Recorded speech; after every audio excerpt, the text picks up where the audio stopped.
बन गए हैं, क्या समझते हैं कि ये हुकूमत चला लेंगे?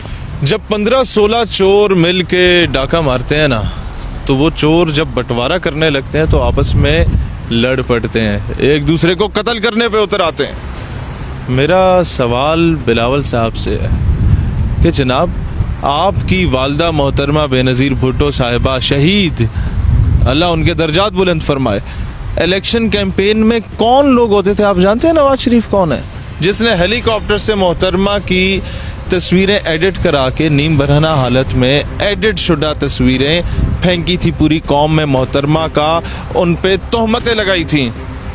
तुम अपनी माँ की इज्जत बेचने वालों के गोद में जाके बैठ गए, उनको जाके वजीर आज़म बना आए हो।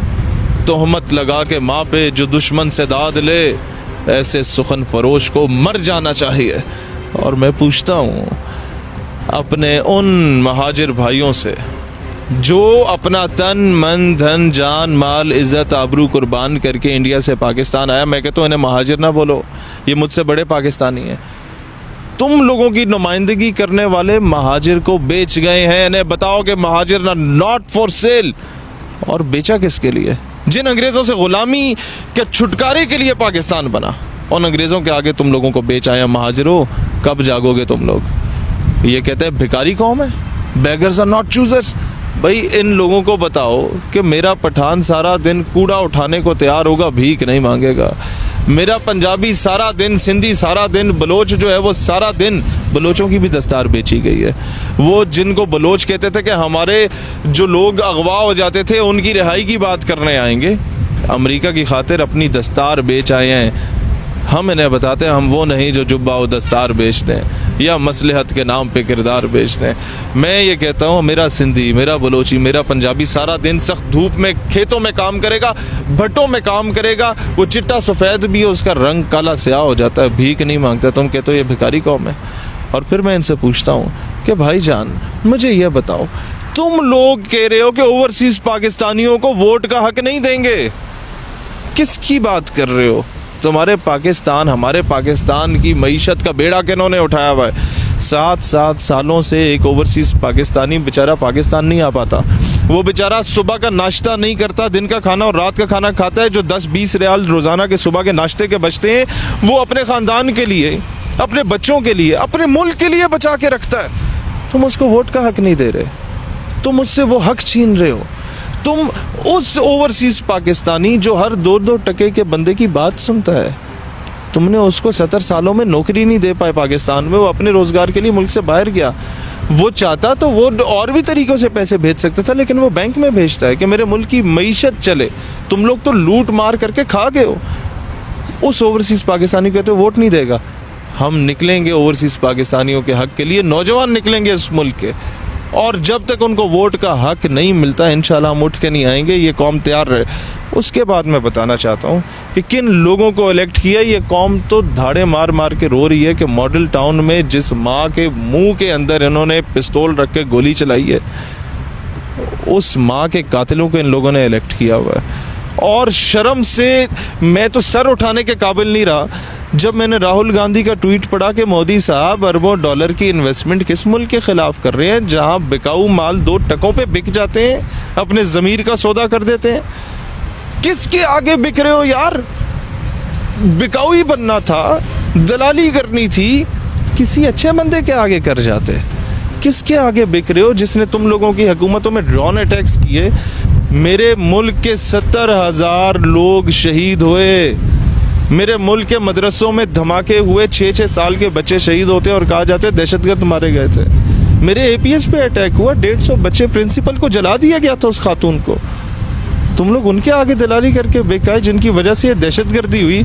जिन लोगों ने मेरे अगवानियों को दाढ़ियों से नोच के वो गुआंतानामो बे में भेजा था, उन्हें नीम बरहना हालत में बरहना करके बहन भाइयों के सामने एक दूसरे को स्टैंड कराए जाते थे। जो लोग जाके आफिया सिद्दीकी को खरीद चुके, हमारे मुंह पे थप्पड़ मार चुके कि मनाओ 14 अगस्त, मनाओ 23 मार्च। किस तरह मनाएं? किस मुंह से मनाएं कि हमारी बेटी अगियार के हाथों में? और उन्हीं अगियार के हाथों में तुम लोग जाके अपने ज़मीर का, अपनी कौम का सौदा कर आए हो, अपने ईमान का। यहाँ शाकिर शुजा आबादी रहमत अल्लाह उनके दर्जात बुलंद फरमाए, बल्कि अल्लाह उन्हें ज़िंदगी दे। शाकिर शुजा आबादी कहता मेरे मुल्क च खुदा डॉलर, मेरे मुल्क च नबी पैसा, इत्थे अमल ना कोई आवे, इत्थे मेहमान विकदे ने। अमल कांसी के बारे में कहा गया था। वो शाकिर शुजा आबादी वो तो कहेगा कि मुझे मर जाना चाहिए कि ग़ुलाम कौम के अंदर मैं जी रहा हूँ। तो मैं समझता हूँ इस कौम को आप समझना चाहिए। आपको हुकूमत नहीं पसंद, आप निकलें उसके अगेंस्ट, लेकिन ये क्या बात बनती है कि आप उठ के अमेरिका की दलाली करना शुरू कर दें।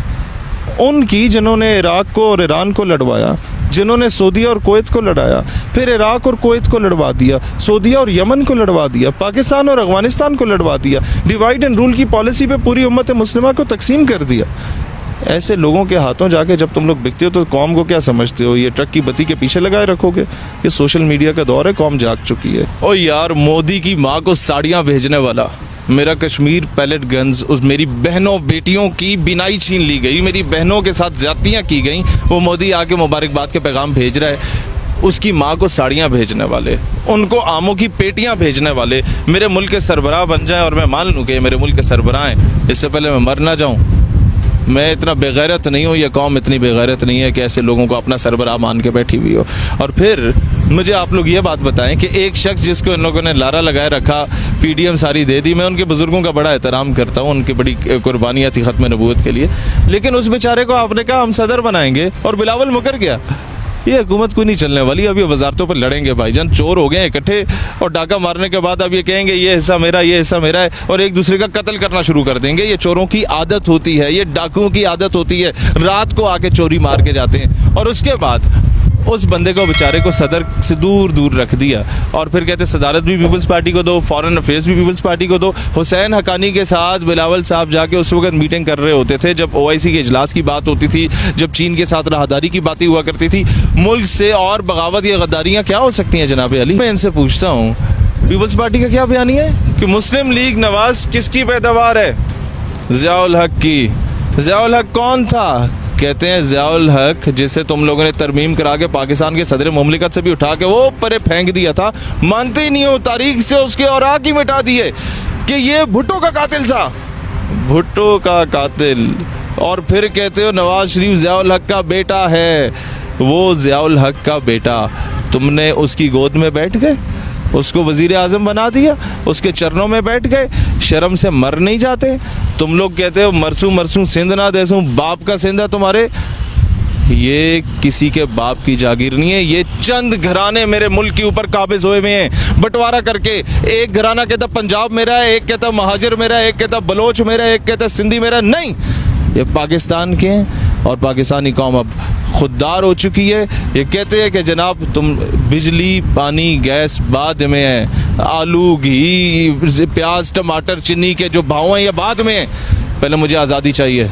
मेरी बहन के साथ ज़्यादती हो रही हो आफिया सिद्दीकी के साथ और तुम उस मुल्क के आगे दलाली कर रहे हो, नामंजूर। मैं तुम कहते हो जी सोने की सड़कें दे देंगे, सब कुछ दे देंगे, दूध की नहरें बहा देंगे, बहा दो, लेकिन ऊपर जब ठप्पा लगा होगा कि यूनाइटेड स्टेट्स ऑफ अमेरिका की एक छोटी सी एक गली ये भी है पाकिस्तान जिसको कहते हैं, मुझे बताओ ना हम सर उठा के कहाँ जिएंगे? मुझे ओवरसीज़ पाकिस्तानियों की कॉलें पिछले 3 दिनों से इतनी आ रही हैं और वो रो रहे हैं, कहते हैं हम सर उठा के जीने के काबिल होने ही वाले थे कि हम लोग अमेरिका को आंखें दिखाने लगे थे कि फिर ये लोग जाके कौम का ज़मीर का सौदा कर रहे हैं। ये ऐसे लोगों के साथ गुजारा नहीं हो सकता। अब कौम को समझ जाना चाहिए और कौम को मैदान में आना चाहिए।